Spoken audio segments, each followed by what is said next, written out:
Today we are with probably one of our most favorite people that I think we all follow on social media. At least I have for quite some time. Tara and Dan Vander Dussen. Tara, better known as the New Mexico Milkmaid that most of you may follow, is a fifth generation dairy farmer, farm wife, and environmental scientist, which I think is the coolest thing ever. Mom of 2 daughters and a New Mexico native. We are really, really excited to talk with you guys today and get to know of you guys and what you're doing, because it's pretty incredible and it's extremely diverse. Mm-hmm. Yeah, thanks for having us on. We're excited to share with you today. You know, Daniel's focused more on the herd health side of things, running day-to-day, the dairy management side, and I'm more on the environmental side. So we're excited to hear all your questions. Yeah, we are. It's going to be fun. Oh, we are a bunch of fun. You just wait. Can't wait. So what was it like to grow up on that Dutch dairy farm, and what did you learn from that experience, Tara? Yeah, so both Daniel and I are 5th generation dairy farmers. We both grew up on a dairy. For me, I feel like most farm kids can relate. Like, it was just a very different way of living than maybe most kids grow up like in the city. You know, you don't have like neighborhood kids to go hang out with. You're very much have to hang out with your siblings and find things to do on the farm. So lots of building forts, lots of climbing in haystacks and cottonseed and that kind of thing. What about you, Dan? That, I think, mirrors everybody's experience on a dairy farm. And I always joke when I give tours of the dairy that this is my playground, and it's been my playground since I was a small kid, riding bicycles around and then later getting 4-wheelers. Yeah, you get home from school and you just go out onto the dairy and go play on something. I mean, I don't know. It was just always something to do. Yeah. Are you living on the farm that you grew up on, Dan? No. Kind of what I work on the farm that I grew up on, but I don't live on the farm I grew up on. Okay. Very, very cool. How did you guys develop your dairy standards as you came from different backgrounds? Did you need to compromise anything when you guys started out, or were you really on the same page? So I feel like it probably helped that I am not cow focused at all. I'm like, you make the best decisions possible. And I know he does. So I feel like that definitely helped. I do feel like there has been management practices now on the environmental side that I have changed, and we've had to come to some more compromises on that part of it. But I think overall, we both see like, you know, our goals and then keep that in mind whenever we're working through any kind of changes we may be making. Yeah, absolutely. I think when you started working with the environmental consultant company at first, and one of the practices was how we were applying manure to the fields, but it was before that when we flushed. One of our dairies is a flush dairy, and we ended up quitting flushing because it was making our TKNs, our manure, too concentrated to spread out. So that was like one management deal that we changed in order for the whole system to work better. And it was an easy change, and it saved lots of money and lots of time. So I'm laughing that you said it was an easy change, because at the time you were like, this is the way we do it, and this is the way it works. And but I do think you saw the wisdom. Yeah, I mean, when somebody first says something, you just want to be like, no, we've been doing it this way forever. And then you like go to sleep, wake up, think about it, you're like, oh, that wouldn't be that hard to change. That's really interesting. And that sounds like a whole nother podcast for another time, because that totally intrigues me. Absolutely. So obviously you have a large presence on social media, both as the Milkmaid and the Milkman. So how did you and why did you decide to share your farm story, and how have things changed through the years because of this? Yeah, so I started sharing about 7 years ago online as the New Mexico Milkmaid, and it really was, you know, a lot of people were sharing online about animal welfare, but like I've mentioned, like that just wasn't my area or my focus. But I was seeing a lot of conversations online about dairy's environmental impact, and it just didn't line up with what I was seeing day to day on these farms that I was working on my clients' farms. And so I kind of wanted to set the record straight of what dairy farmers were doing every day to be environmentally sustainable and make better management practices. What Daniel mentioned, like making changes of how we manage our manure. And so that's what I really wanted to be able to share about. It has evolved and changed in so many amazing ways that I couldn't have ever expected.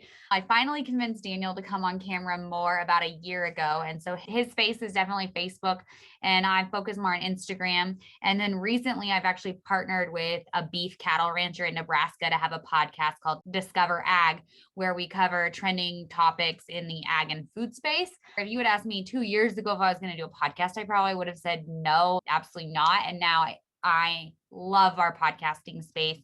I think Daniel has grown to love his Facebook posts. It's a love hate. I do like it, except I just have to think about getting content. Usually I do something, I'm like, oh my gosh, I should have been recording that, but the job is already done and it's too late, So I joke with Tara, I go, I just need a little person to follow me around and just record me. Wouldn't that be nice? It would be nice. Yeah. And I think it's so hard because we do these things day in and day out. To think that I should be filming something that I do 400 times a day that somebody might find interesting is, I feel the exact same way. And Tara, we're going to talk about Natalie eventually. That's a pretty cool thing because I follow both of you. But I want you to go on a little bit more of talking about your background in environmental studies, how that's helped you decide what to share with your audience.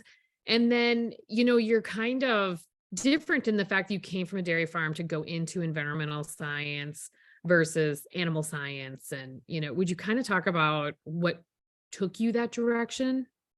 Yeah. So when I left the dairy, funny enough, I didn't see myself coming back to agriculture or the dairy at all. Like I was not that interested in it, which just makes me laugh now because it is a huge piece of my life and I'm so passionate about it. But at the time when I was getting my degree, I quickly realized like a love for the environmental science part. The title of my degree is so long because it really covered so many things. You had the soil, the water, climate aspect. And I loved how like broad that was, but how relevant it was to so many different areas. I graduated in 2011. So it was, I feel like 10 years ago or 12 years ago now, it was a very like transformative time in the environmental space that more and more companies were needing like an environmental consultant to help them.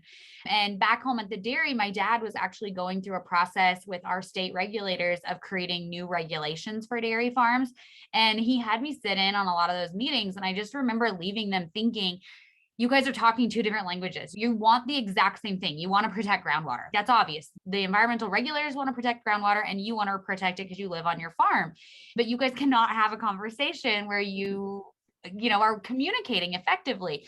And so I think that was kind of a really like pivotal moment for me, is just wanting to be that communicator and be able to, represent my clients, the dairy farmers, to their state regulators. And I've done that for, since I graduated, that's been my job. But then, like I said, like 7 years ago, it's kind of funny. I kind of wanted to do the same thing, but be the communicator between farmers and consumers, be able to bridge that gap in a similar way that says, here's what we're actually doing. And so I feel like as different as my two jobs are in some ways, like I ultimately see myself as a communicator and being able to effectively communicate what dairy farmers are doing with, a more general public. I love that. And talk about communication key in everything we do in agriculture.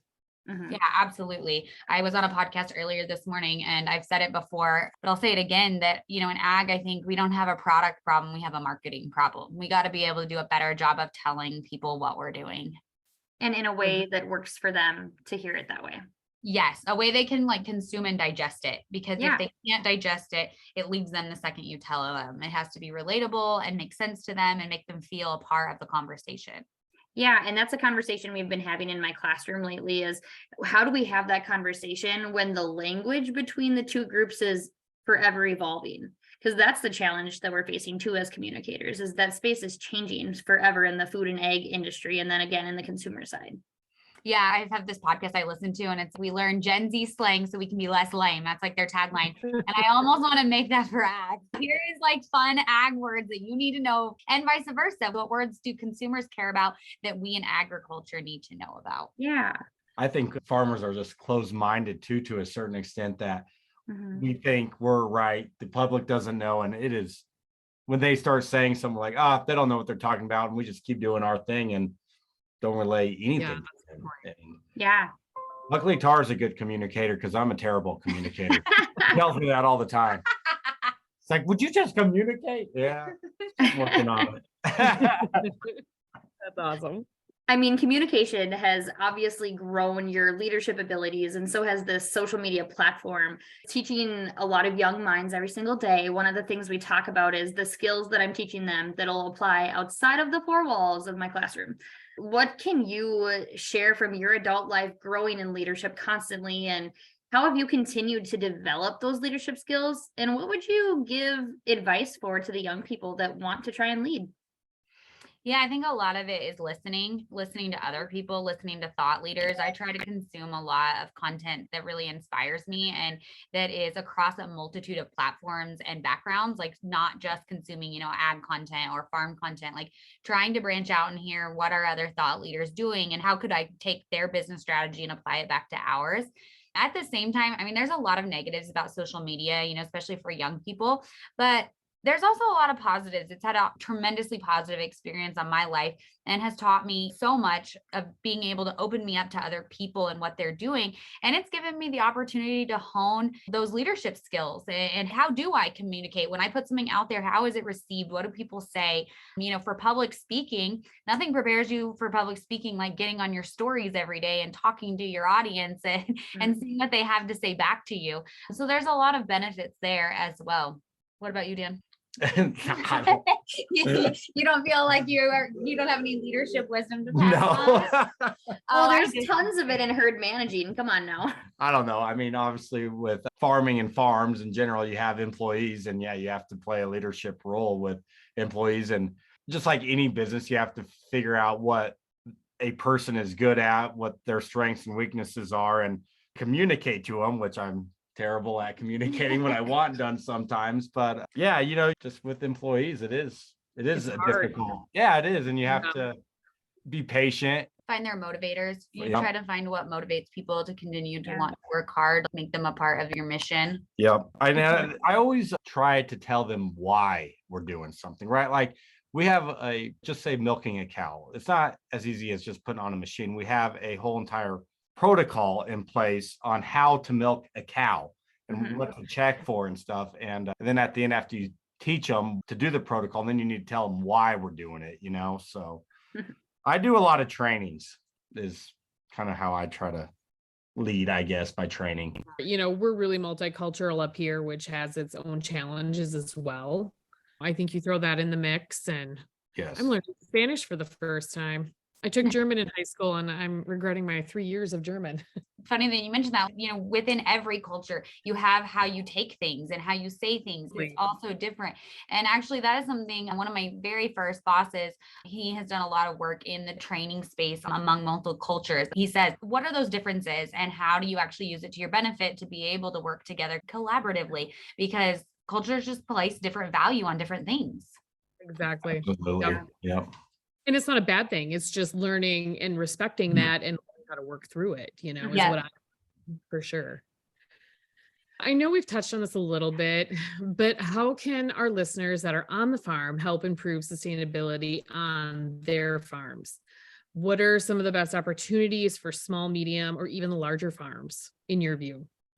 Yeah, so I feel like one of my biggest things I always tell people is when we think about sustainability, sometimes we think about those huge management decisions, installing a digester. Like that's what grabs the headlines. That's what makes a big splashy news article. But sustainability is really about small changes every single day. A lot of farmers would probably call them more efficiency than even sustainability. I feel like that's a word that's more effective with farmers. But it's just small management changes. And when you make them every single day across lots of farms, they can have a really big impact. One of the things that when I've worked as a consultant, it was so simple as like installing nozzles on all the hoses and installing timers on the hoses so they only ran for so long. So simple. I mean, you're talking about like a nozzle you'd put on a garden hose, like nothing complicated. And it was always amazing to see what their average gallons per day, their use, how much it decreased with just really simple things of just thinking about turning off the hose, faster, a little bit shorter amount of time. And so it's things like that, it reduces your water use. Maybe it only reduces your water use 1 gallon per cow per day. But if, 37,000 dairy farm families with however many dairy cows does that, that's a lot of gallons of water that we can save every day. It's funny, the efficiencies of things. And let's just say a water trough for cows, right? Just keeping that water trough clean is efficient. even the smallest thing like that, keeping equipment clean or keeping what your like half bottles clean, water troughs clean. It's just all those little deals that add up, that a penny saved here and there. And I think that thinking about regional is a big deal too. You know, what a dairy farm in the Midwest is going to do to be sustainable is not going to be the same as what a dairy farm in Eastern New Mexico is going to do. I mean, just from a soil standpoint, what we're regulated on our soils is nitrogen. And in the Midwest, they're regulated on phosphorus. Like, we're not even talking about the same micronutrient in the soils. And so that's another thing, is it's very regional what farms should be and can be doing. You want to look at your resource concern and what the best management practices are for your farm, and then go from there.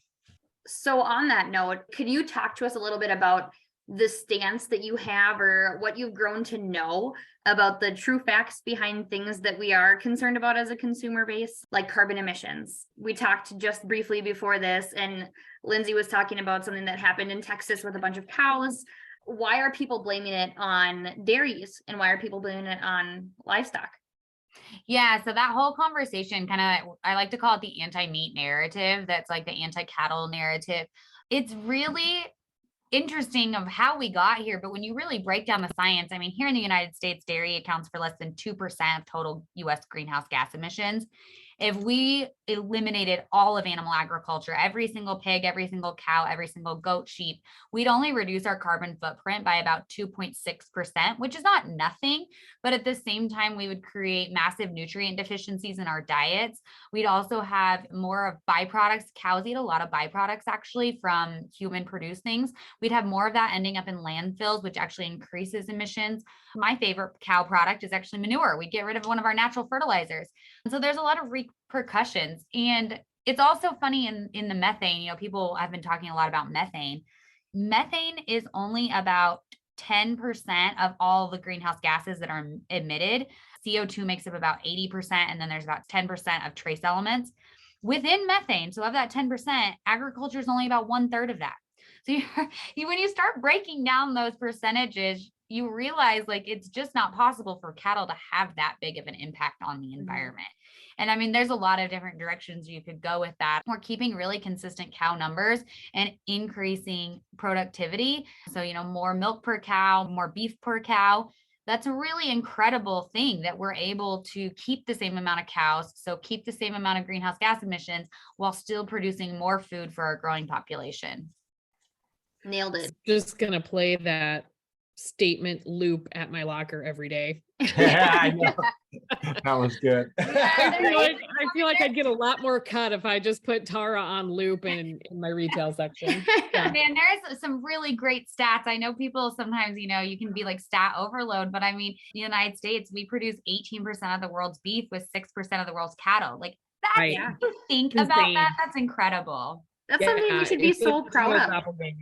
Yeah. I always like to think about that there's more horses than cows in the Yeah, there's United more States. horses than cows. Oh, that's a And- whole nother podcast. I know. And You know, then- being from the Midwest, though, that's really hard to believe. Like, I went to school in South Dakota and there's more cows than people. That's wild. even here, I don't see it. I'm like, how can there be more horses than cows? It was kind of funny because when I was in DC going down one of the escalators, there was this big banner playing over, and it was, you know, stop horse slaughter in the States. And I'm like, it has been stopped for a long time.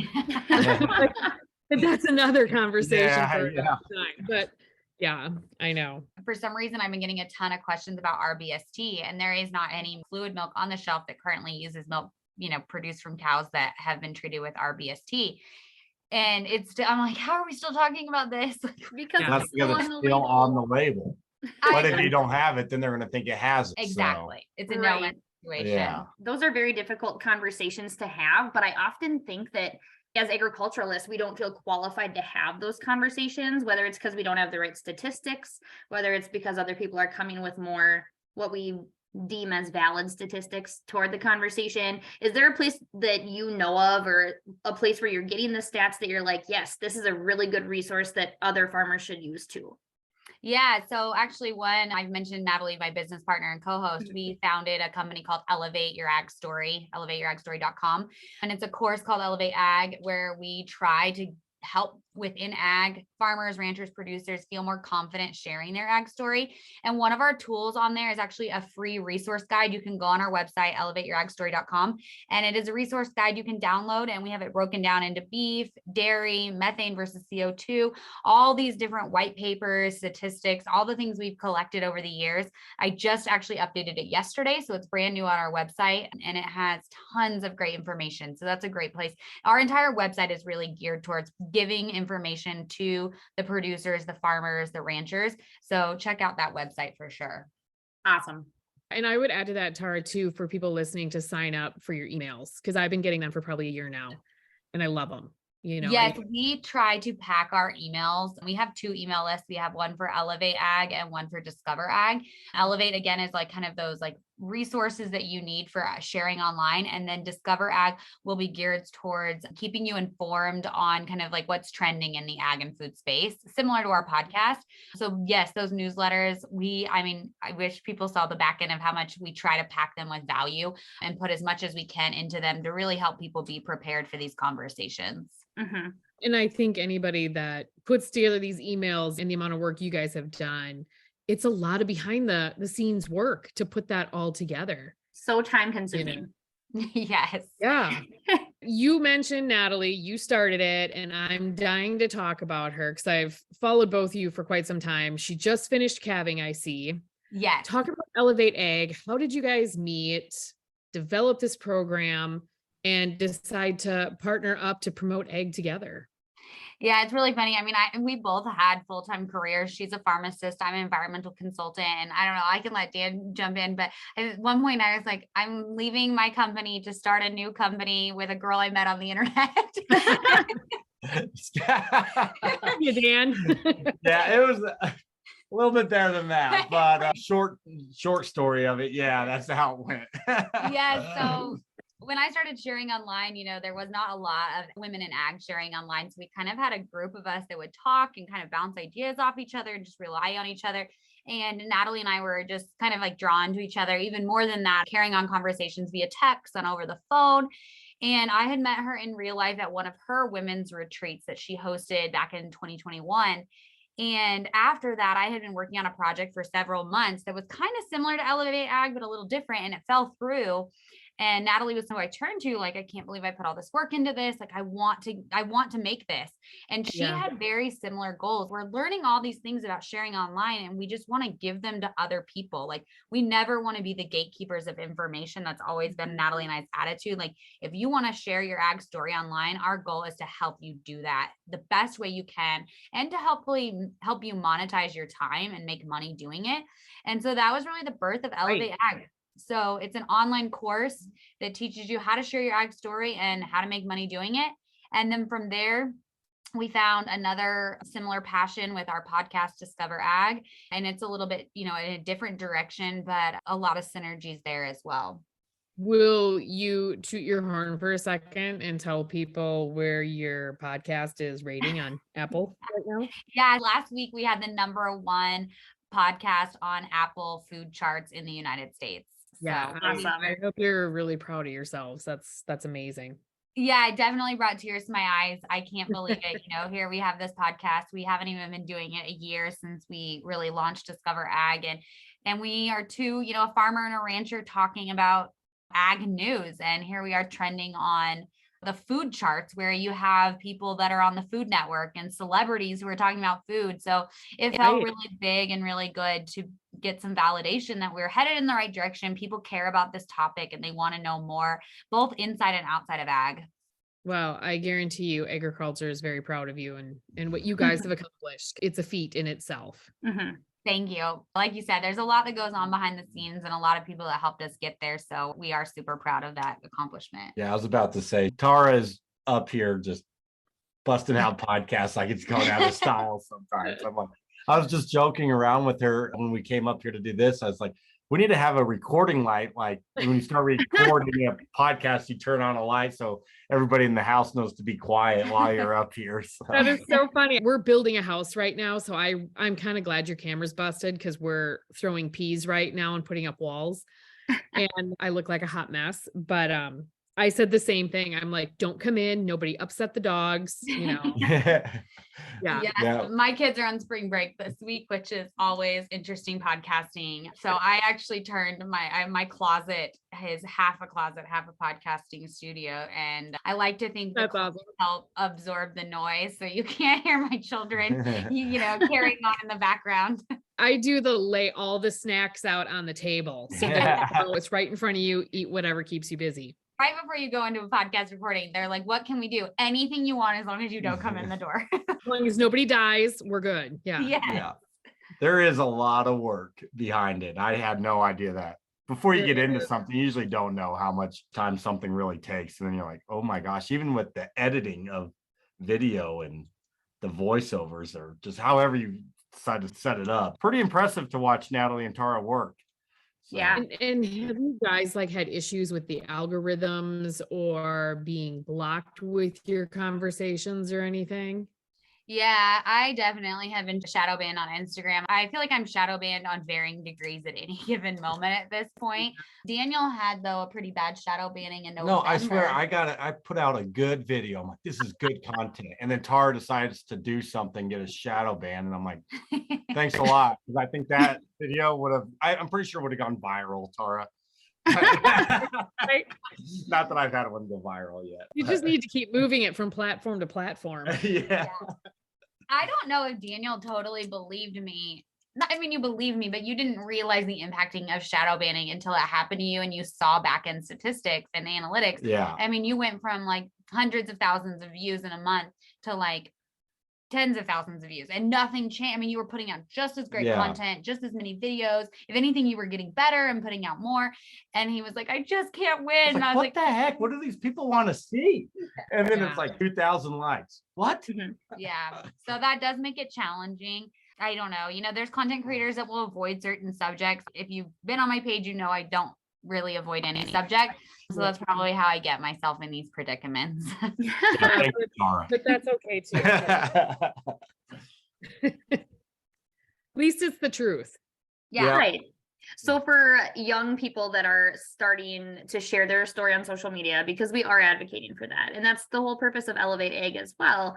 What tips could you give them about what information do you share? So you said you don't shy away from anything, but how do you captivate consumers, be transparent, and still be positive in that message?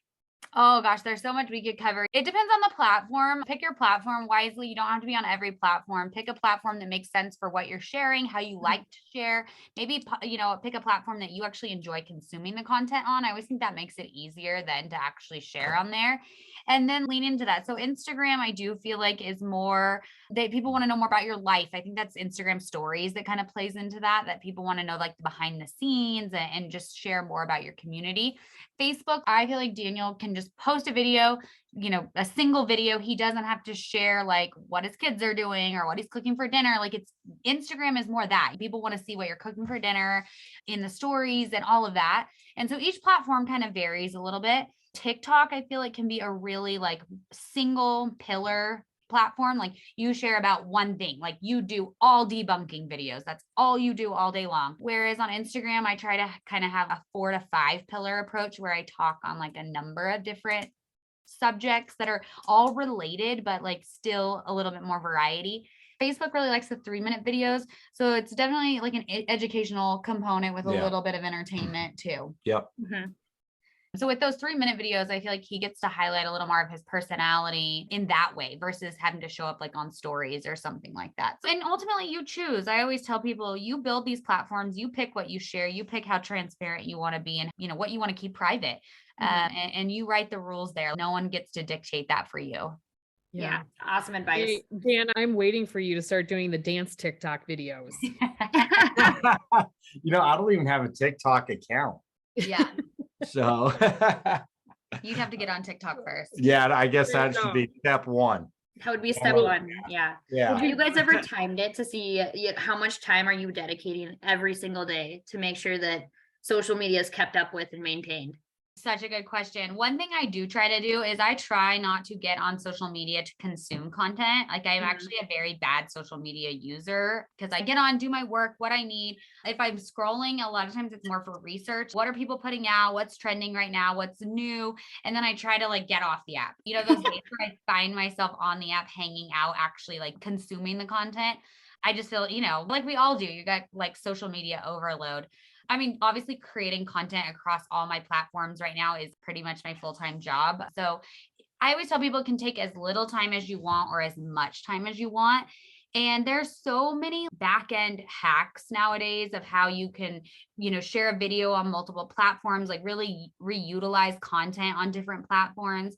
I'm just starting to get into the really cool AI features that are out there. And hopefully Elevate Ag will come out with some content about how we're using AI in the near future. Whatever you put into it is truly what you're going to get out of it. Also, if you decide to start sharing, I always tell people, you know, expect to put a little skin in the game, give it a little time and a little effort, because you'll be really surprised at how it pays off when you give it just that much effort.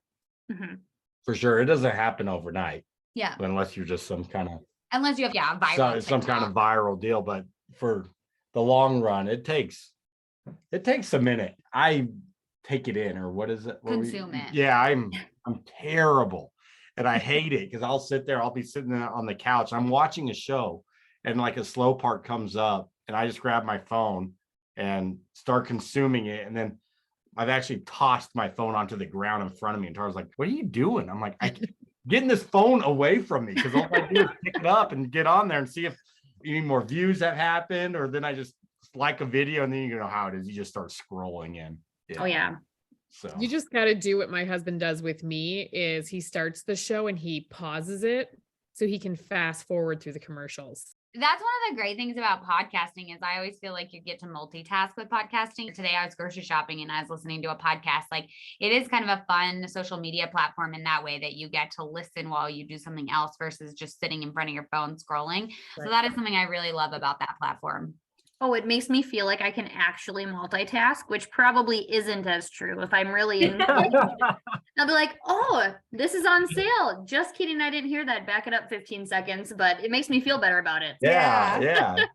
At least you can learn something. Yeah. That's right. Yeah. Educational trip to the grocery store. Yes. But just to switch gears up a little bit from talking about social media podcasting, would you touch base a little bit on your guys' opinion about the trouble farmers are having in the Netherlands and what can the US learn from it? Yeah, that has been such a hot topic. The protests in the Netherlands, it's been ongoing since about 2019, I think is when it really started. And, you know, farmers just were getting very frustrated with the regulations that were being put on them around nitrogen. You know, most recently, the government is talking about seizing 3,000 farms that will take them out of production. Can you imagine that? I cannot imagine, just because of environmental regulations. But what's really amazing coming out of the Netherlands is that they actually started their own political party. The basis of the political party is to support farmers. And they actually just had an election, and that political party took over the majority seats in like the lower house of their Senate. I'm not saying like their parliament, whatever, like their words are different than ours, but essentially they won a ton of seats. And I think that's really incredible that only, you know, a couple of years ago, this wasn't even a conversation. And now they have a political party that is actually really making traction and gaining headway. I think two things for the United States off of that. Lots of countries are implementing different taxes, all sorts of things towards our farmers and their environmental impact. So I think we need to be really conscientious that there's some writing on the wall there for us. I love a good incentive for farmers to do something different. I do not like a tax or a forced seizure of property. And then the second is that, you know, we have a really strong voice when we band together, and people do want to know where their food comes from. They do care about farmers. I think we saw that during the pandemic, especially as people, you know, wanting to be more in touch with where their food came from and the people that produce it. And so seizing kind of that momentum and that opportunity to unite together and have a strong voice and a strong message when we're lobbying for something or making our voices heard, like not just sitting in the background. I think we'll have to take more of a stand, and I think we have been, and I think we'll have to continue to do so. Yeah, I agree. There's just so much I feel that we can learn from international agriculture. And it's another space where I wonder, is that a space that we should be bridging the gap, finding people finding those connections and having those conversations to help each other out. I mean, supporting agriculture internationally too. Yeah, absolutely. And I think with the EU, they seem to always be, I don't want to say one step ahead because I don't always think the step they're taking is ahead of us. No, Sometimes that's going backwards if you want to take farms out. it's off to the side going backwards, but it just seems like we, end up following suit a little bit later.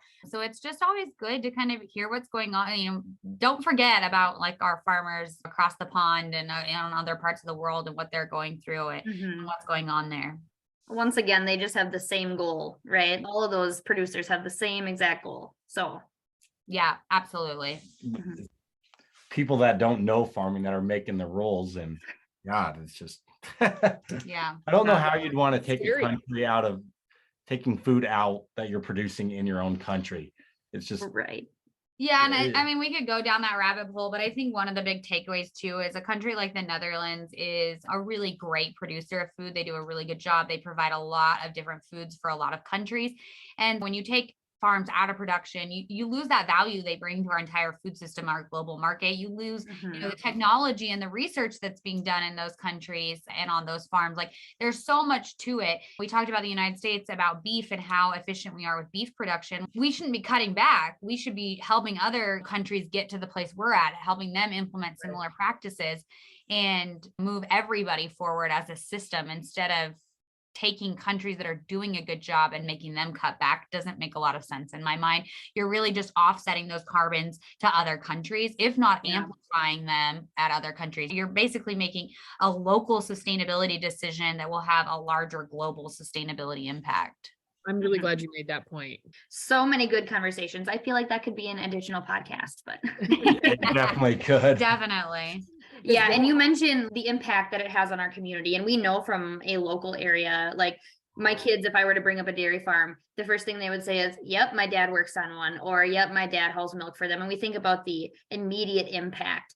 But as an environmentalist and as someone who looks out for those things, what are some of the larger or more ripple effect impacts of production agriculture today, specifically in dairy?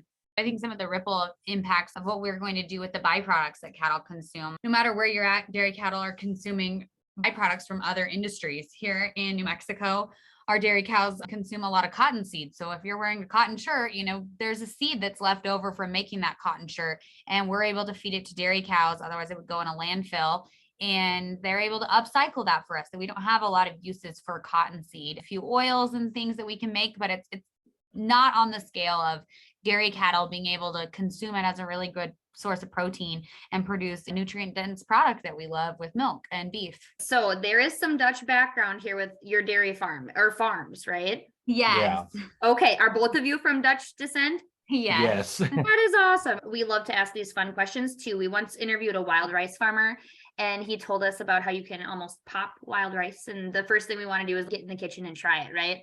So what is the best Dutch recipe that you think everyone should try and make? Oh my gosh. I don't think you should try to make it, but they've become very popular. So you can definitely go buy them, but they're stroopwafels. You can usually get them at Costco. They carry them like randomly at some gas stations. Delta flights have them now. I feel like they're very trendy. World Market has them. They're amazing. They're like a little caramel cookie waffle thing, and they're my favorite.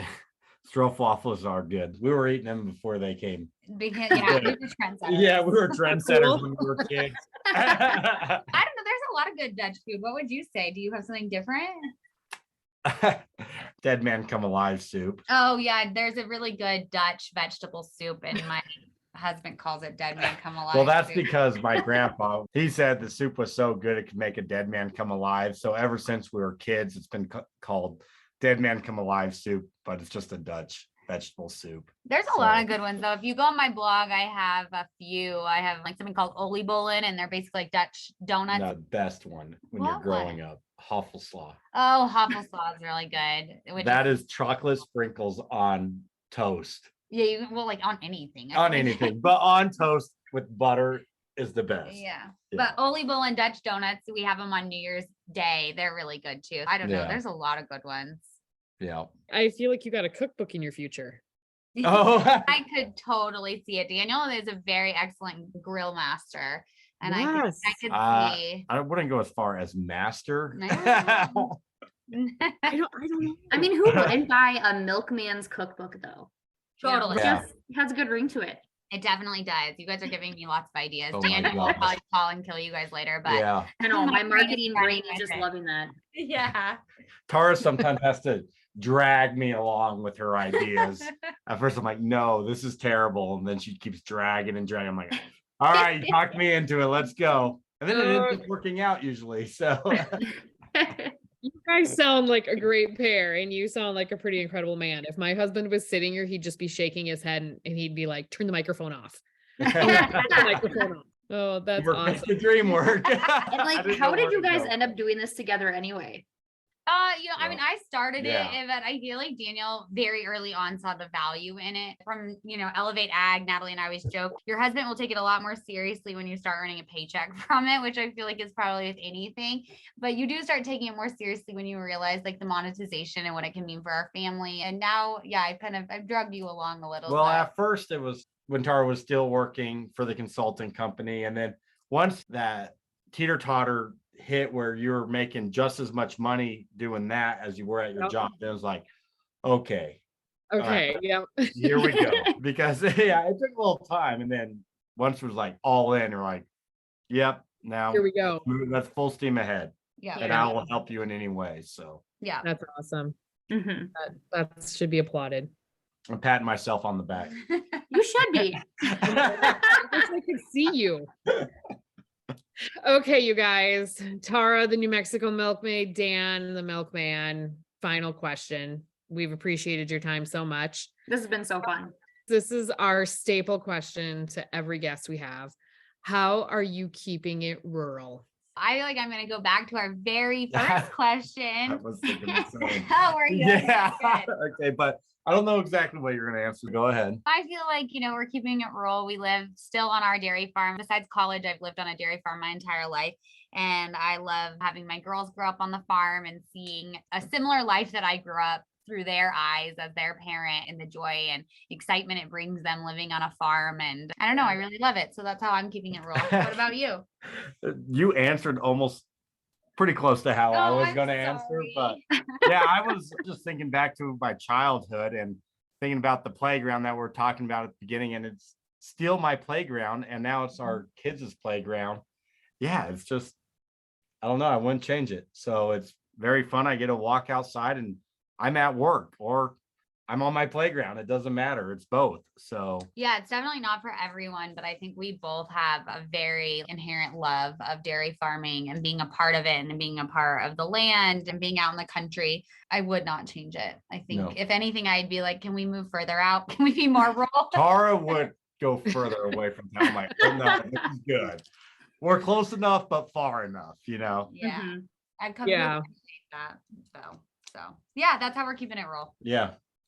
I think we hear you on all those levels. You guys are beyond amazing. You were really fun to chat with. I hope our paths cross down the line and we actually get to meet in person. We will see you guys around the internet, and thanks for having us on. We appreciate it. It's not a party without you there. Follow Our Crazy on Facebook and Instagram, and be sure to check out all episodes and extras at keepinitruralgirls.com. That's all, folks.